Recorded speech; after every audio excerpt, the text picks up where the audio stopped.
Welcome to my home kitchen. ఈరోజు మనం టమాటా పచ్చడి రెసిపీ చూద్దాం. స్టవ్ పై ప్యాన్ పెట్టుకొని ఆయిల్ వేసుకోండి.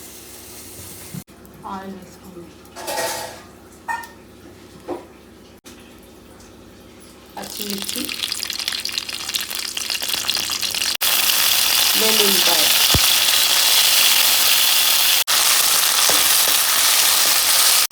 కాగిన తర్వాత టమాటాలు, తర్వాత కొంచెం చింతపండు, మనం తినే పులుపు తగ్గట్టు చింతపండు వేస్తాం.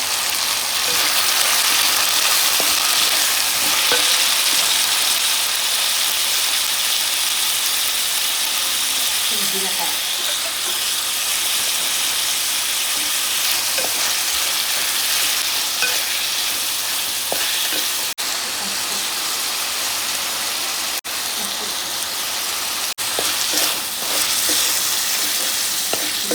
టమాటాని కొంచెంసేపు ఉడకబెడదాం. కొంచెంసేపు మూత పెట్టేసుకొని టమాటాని ఉడకనిద్దాం. టమాటాలు ఉడికిపోయాయి. దీన్ని మిక్సీ పట్టేసుకుందాం. టమాటా పచ్చడి మిక్సీ అయిపోయింది. ఇప్పుడు తాలింపు చేసుకుందాం. ఆయిల్ వేసుకుందాం. జీలకర్ర, ఆవాలు, ఎండుమిర్చి,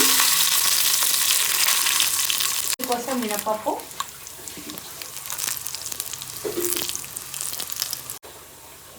కొంచెం కాలనివ్వాలి.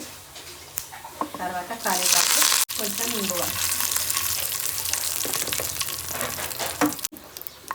పచ్చడిలో వేసుకున్నాం. తర్వాత కొత్తిమీర వేసుకున్నాం.